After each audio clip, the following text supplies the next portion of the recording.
Hello everybody and welcome back to another episode of RPG Radio. My name is Winback, and on today's episode I am going to share with you my updated level 100 Reaper build for Grimdawn. This character is full melee, it is dual wielding, and a Reaper class is going to include your Nightblade and Necromancer classes, so for everybody out there who likes to swing two swords while raising the dead, this could be a good option for you. I'll give you all the masteries, the abilities, everything leveling up and where those points need to go. Then we'll get into the devotions. Ultimately, the gear is still in a bit of a limbo phase, but it is mostly legendary. It is mostly ultimate facing gear, so a lot of this stuff is going to be mythical or mythical legendary. There is, however, a lot to cover, so let's just jump right into it. When you are leveling this build, you'll ultimately want to start with your Necromancer class first, because the Necromancer has the most consistent clear, the most AoE damage that you have between the two classes that is available early on. And when we get that, we're going to start with the Bone Harvest talent. Bone Harvest is a big wave of bones that you will throw out in a cone, and they are going to deal cold and vitality damage. That being said, you can opt to take a modifier for this ability, which is called Harvester of Death, but it precludes your ability to take dual wielding weapons. So if you want to make the best use of that dual blades talent on the Nightblade side of things, you won't be able to take Harvester of Death. But if you want to go two-handed route instead, you can pick up Harvester of Death to convert all of the physical damage of Bone Harvest to cold damage and start swinging with a bigger stick. Basically though, after you get Bone Harvest, you'll pick up the modifiers for it as well. First one being Dread, which is going to increase the range of Bone Harvest, which is incredibly helpful because hitting more people with an AoE ability is what you want it to do. The more people that get hit means the more people that die, means the more experience for you, and the leveling phase is going to go by quicker. On top of that, it's also adding Vitality Decay, just flat to the ability, while buffing up the Pierce Cold and Vitality damage with a chance to Confuse for 2 seconds too. It's a little bit over every 3 casts that the Confusion should go off, so if you're not familiar with what Confusion does, that is going to force enemies to attack people around them other than yourself. They are basically stun locked, but will start swinging on other bad guys for you for a matter of 2 seconds. You don't have to put a whole bunch of points into Dread early on, but you do want to get a couple because you will end up maxing this out as the game goes on. And after that, you'll pick up Soul Harvest, which is the final modifier for this ability, and Soul Harvest is going to basically give Bone Harvest a duration in which it will do cold and vitality damage while buffing all your cold, vitality, frostburn, and vitality decay. If you are also using pets in your build, which I am not currently, this will allow you to buff them by using the ability, period. Basically, when you use Bone Harvest, you'll give your pets vitality damage, and they will get a buff to all of their damage as well. So it's still good for pet builds if you need a clear button, but ultimately we're taking it just for the cold and vitality damage upgrades on their own. While you're leveling, you're going to want to pick up a couple other abilities, but you don't have to spend a ton of points on these either. First off, as far as passives go, you'll want to grab Spectral Binding, and you only need 1 point into this because we're more concerned with the modifier than the ability itself. Spectral Binding ultimately is going to give you an aura that will deal Aether damage, but Aether damage isn't high on our priority list with this build. The health and offensive ability, though, are incredibly good, so if you end up lacking offensive ability towards the later stages of the game, definitely feel free to put more points into Spectral Binding, because that will increase your ability to crit enemies and is generally just all around a great stat for later game damage. More importantly though, Spectral Wrath, this is going to go onto your ability for Spectral Binding itself, and in a radius you are going to be dealing a Vitality and Aether damage Vitality will be important, not so much the Aether, but this is also going to give you an aura of attack speed reduction. You're also going to get a reduction for enemies' physical, vitality, and Aether resistance. When this is maxed out at 10 points, it drops them by 25%, so get that 10 points in quick, and your Bone Harvest will be doing more damage because of that. It's a very, very useful ability, and you don't really have to do anything other than walk around with it on. It's fantastic.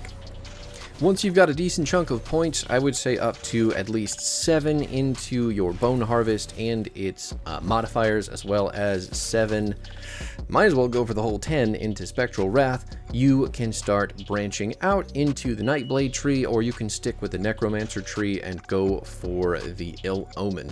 You can put about 7 points into Ill Omen, again, if you don't want to max it out right away, but Ill Omen is going to be another AoE ability on a relatively short cooldown that is going to do cold damage and vitality decay damage. Those two things are great, but more importantly, this is going to confuse your target for 2 seconds. And this is just a flat confusion. There is no chance to activate, it's just going to do it, which is nutty for big groups of enemies who start swarming you pretty consistently for any melee build. I mean, you're going to be in the middle of a bunch of people, and you're going to want to have a couple buttons to help you deal with that. So not only is the confusion going to help you out there, it is also going to reduce the target's damage by 25% for 1 second, which is pretty helpful because, duh, I mean, reducing damage, who wouldn't want that? But you're also going to reduce the movement speed of the target for the full duration of Ill Omen, which is right around 5 seconds. Basically, you can slow people down for as long as this skill's cooldown is, and it's a permanent slow in that instance. So it's great, it's a defensive tool, it does some decent damage, and it is going to help you in sticky situations. However, if you don't think that you need that defensive ability early on, you can start dumping points into your Nightblade class. So early on, you'll want to get 1 point into Veil of Shadow and at least 1 point into Dual Blades.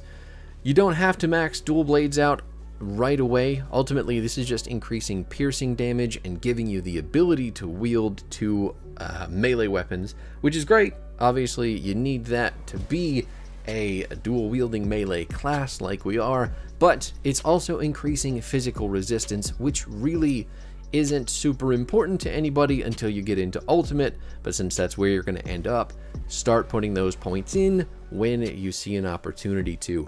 Physical resistance at 14 out of 16 is 13%, and since I think you can only get up to, what, 40% physical resistance, that's pretty damn good. That being said, early on, you can start putting points into Pneumatic Burst as well if you want a heal button. Pneumatic Burst obviously giving you a % to health and giving you offensive ability with total speed, which is incredibly helpful for getting those crits and dealing big damage. And then you'll take Shadow Dance with Pneumatic Burst as well, which is the first modifier. When you get at least 7 points into Shadow Dance, you will have a 16% chance to avoid both melee and projectile attacks from enemies. You also get a big chunk of defensive ability and a reduction to your entrapment duration, which I don't need to tell anybody is very important. All of those stats are very good for avoiding damage when you get to part of the game where everything can kill you relatively quick. More than that though, if you're looking for a button to just attack people with, there is only going to be one real button in the Nightblade kit that we're going to worry about, and that is going to be Shadow Strike. Shadow Strike is your point and click teleport button, and this is one of the premier abilities of the Nightblade class in my humble opinion. It has a very short cooldown, and it is going to deal 300% of your weapon damage while adding in piercing and cold damage. You also have the opportunity to stun a target for 1.5 seconds with this ability, but as you all know, when it comes to bigger bosses with big resistances to CC, that's not as important. Once you make it towards the full mastery bar filled for the Nightblade, you can start putting points into Nightfall, which is one of the masteries for the Shadow Strike, but Nightfall essentially turns Shadow Strike into another AoE ability, and we're going to couple that with the devotion that is attached to it, the Wendigo's Mark, to get some decent lifesteal going. Now, I'll talk about Wendigo's Mark more in the devotion section of the video later on, but as far as you need to know, Nightfall does cold damage. It turns 14% of the damage that it does into health for you. It's going to do frostburn damage, and you have about a 1 in 2 chance to put the target to sleep for 3 to 5 seconds. So, all of that being said, Nightfall is going to be more utility, but it is still something that you want to put as many points in as possible so you can increase the cold damage and your percent chance to sleep, as well as maximizing the lifesteal that you will get from this, because it is very helpful. There is another ability in the Nightblade class that you'll want to pick up early on as soon as you have access to it ultimately, but it is only 1 skill point, so don't think that you need to worry about, wasting more points on one ability over another. This is one of the better abilities in the entire game when it comes to living, so really just that 1 point will give you infinite value in staying alive when it comes to ultimate difficulty. Obviously, the Blade Barrier is that ability, and this is almost on tier with the Mirror of Arioctes for the Arcanist class. The only reason that I would say Mirror is a little bit better is because Blade Barrier forces you to stand still, while Mirror lets you move around and continue to press buttons. So you're basically silencing yourself, but making yourself completely immune to damage while getting some health back and reducing all of your CC and doing physical damage retaliation. When things hit you, they get hit back, but only if you're putting focus into physical damage retaliation will you get the maximum offensive value out of the Blade Barrier. It is incredibly good when it comes to bosses that can deal lots and lots of damage to you very quickly, so have this on hand. It is a panic button. It is perfect for everything that you will need it for, and don't ever skip it. Moving back over to the Necromancer side of things, though, we should be at least making our way towards level 50 at this stage, so at some point you'll want to start putting points into Siphon Souls. At the very least 7, but with this build, we do want to max it out, and we do want to get gear that is also going to put points into Siphon Souls, because this is one of the 2 abilities, combined with Bone Harvest, that are going to really drive the damage that this kit can do. Siphon Souls is a very large AoE. It has a 6-second duration, and it has a 5-second cooldown. It is going to do vitality damage, and it is going to convert that vitality damage by 24% into health for you. This ability also reduces enemies' health regen, so it cuts it by about 80% when we're at level 22, and ultimately that might not be a big deal, but everything that you can do to stop enemies from healing or regenerating or staying alive longer to kill you is a good thing. The single modifier for this class is Blood Boil, and ultimately a couple points into this will do it. You don't have to max it out by any means. You can if you want to, because ultimately it is going to reduce the offensive ability of enemies that you hit by a pretty big chunk. So if you've got it maxed out, you're reducing offensive ability on bad guys. They can't hit you. You can do more soul siphoning. It's good. I'm not going to say it's not worth it, but there are obviously options with this build, and you can decide where to put the points in when you have the big boys filled out already. But Blood Boil, still very, very worth it. The other passive that I'm going to mention on the Necromancer side of things you can pick up is Necrotic Edge. Since we're a dual-wielding Nightblade Necromancer, we have the ability to get more out of Necrotic Edge because we'll be swinging more often with all of the attack speed that comes with 2 melee weapons. So at max rank at 12, Your Necrotic Edge has a 26% chance to be used, is going to hit in a 180-degree arc, which is basically half the circle in front of you, and you are going to be dealing cold damage and vitality decay damage with these swings, along with 140% of your weapon damage. This, coupled with the, let's take a minute and follow the theme here, a 100% chance to confuse the target that you hit for 1.5 seconds. Lots of confusion going on in this kit, lots of CC to make the enemies punch other enemies. It's really handy, super fun stuff, and it does the types of damage that we want it to, mainly that cold and vitality decay damage. Cold, vitality, and vitality decay are your big three, whereas you may be doing some incidental aether damage as well, but we're not necessarily building for that. Last but not least, we made it to the Harbinger of Souls, which is our only exclusive skill in this build. You'll take this, max it out at the very least to 12 points, and this is going to give you baseline vitality damage of baseline life steal, vitality decay damage, and is going to buff your vitality, aether, vitality decay, and it's also going to convert 15% of your physical damage into vitality damage, obviously funneling more into those big damage buckets for us. You also get increased attack speed and casting speed, which is fantastic for swinging more often, making use of the Necrotic Edge and our melee attacks, and casting faster, meaning that we aren't locked in place for the animations of Siphon Souls and Bone Harvest. It is very good to have something like that on a melee class, so you don't stun yourself and get punched nice and quick out of existence by those big angry ultimate bosses. I'm going to blaze through the devotions here because if I have to explain them all and the path, it may take a little bit longer than I have time for, but easy enough. It is a pretty simple path. You're going to start off with your crossroads on both green and purple, so that's Ascendant and Eldritch for those of you who like names instead of colors. And once you have both of those points in, go on down to Toad.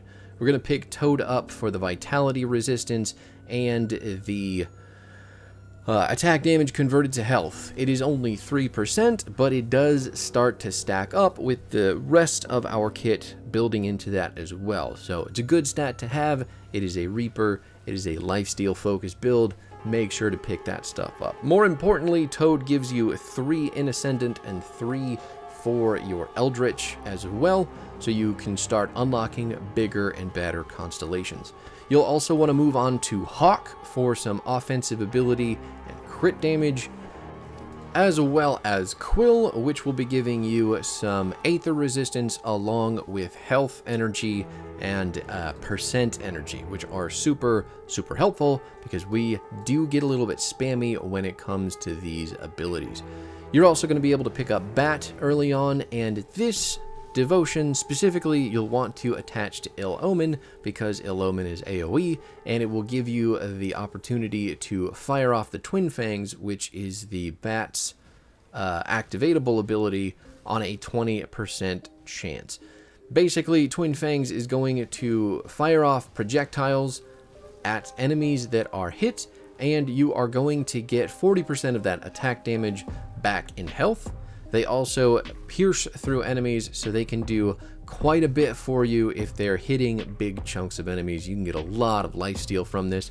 They do piercing and vitality damage, which are, again, good stats to have for this class. After Bat, we're going to start branching out towards Mantis. Mantis is going to be giving you elemental resistance, energy regen, some health, and some flat piercing damage, but this is also going to tick up your 40% physical resistance bar and give you another 3. Just for that reason, Mantis is very helpful, and it's also going to help you flesh out your purples or your ascendant tree to get over to the side of the devotions that need us to get very high amounts to get going. After that, we'll start working towards Wendigo because the completion bonus for Mantis also gives us 2 in red, which is going to be your Chaos Tree. With Wendigo's Mark, you'll be getting more vitality and vitality decay damage. It also gives you physical resistance with total speed, which is great. You'll get percent health increases as well with Wendigo, and the active, which is the Wendigo's Mark, will give you basically just flat vitality damage to the ability that you're adding it to, and you're going to get 65% of the attack damage converted to health. So much as the theme of the Wendigo goes, we're going to be consuming the life force of other beings and getting that back for ourselves. This has a 15% chance on attack to go off because it is bound to an AoE ability on the Nightfall of Shadow Strike. So when we jump into big clumps of enemies, you're basically guaranteed to get this off once or twice, depending on how many enemies you hit with your Nightfall. The AoE for Nightfall is very big, so don't worry about it if you think this isn't going to connect. It does, and I would 100% recommend it because Shadow Strike's on a very short cooldown, and it's very easy to get that health back pretty quickly. Now, with this side of the devotion map taken care of, we should have the 10 points needed to get us over on the Blades of Grimdawn. Blades of Grimdawn does require you to be using a sword, so when it comes to gear, if you don't have one, make sure you do when it comes time to pick up this devotion. You are going to be getting another increase to your chance to avoid melee and projectile attacks, and if you're keeping track of the ones that we're getting from Shadow Dance, that puts us up to 18% in both, as long as Shadow Dance is going. You'll also be getting attack speed and defensive ability, as well as some piercing damage from this devotion. The other cool part about this is that this is actually going to give us points into order that we don't have to go hunting for. So this will unlock the ability to take both Scarab and Tortoise, which are good defensive options for any melee class. Scarab is going to give you physique, armor, and it is going to give you bleeding resistance, as well as increasing your armor. Not that we need increased armor when it comes to this class. It's not something, we don't have a shield on, we're not trying to stack armor, but it's never bad to have. More importantly than all of those things, though, is your reduction to stun duration, which is a stat that is definitely more difficult to find as you continue playing the game. You have to make all these caveats for your other resistances, but Scarab gives you 15% to that stat, which is very helpful because if you can reduce any amount of CC time, it's gonna be worth it. It's just, there you go. Tortoise is the other defensive ability. You'll get defensive devotion, which gives you a defensive ability and health, and then the turtle shell is the activatable passive that comes with this. When you drop below 50% health, you are going to get a shield that absorbs quite a bit of damage. You'll just affix that to Veil of Shadow, make sure it's going all the time, and you'll have a great time. Well, you're probably not having a great time if your health is dropping that low, but at least you won't have a terrible time by dying immediately, right?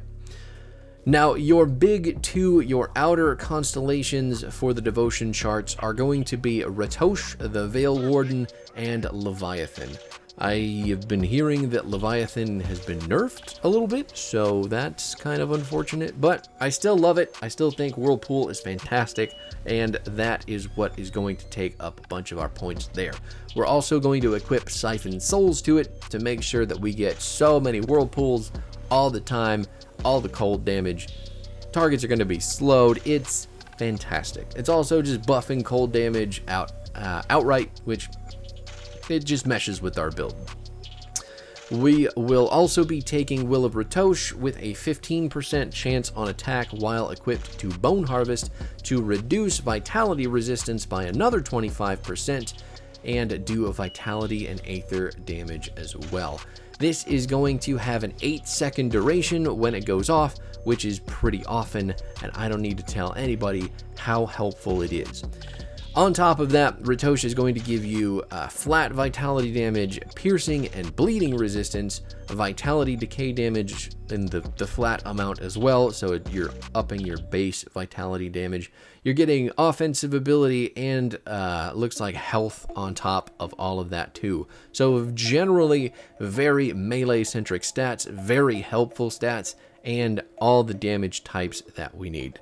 Now, as this video is going, I just don't think that the gear is worth talking about at the moment because it isn't fleshed out well enough, and the devotions and the masteries took up way too much time as it is. So if you want to see a part 2 to this video, if you want to talk about the gear, let me know, and I will go hunting for some stuff that makes better sense to equip with what I've got going right now. Right now, there are a couple legendaries that are buffing some of our abilities on a base level, making them do different things, buffing them up quite well. But they don't really all mesh quite that well either, so this could definitely use some more farming.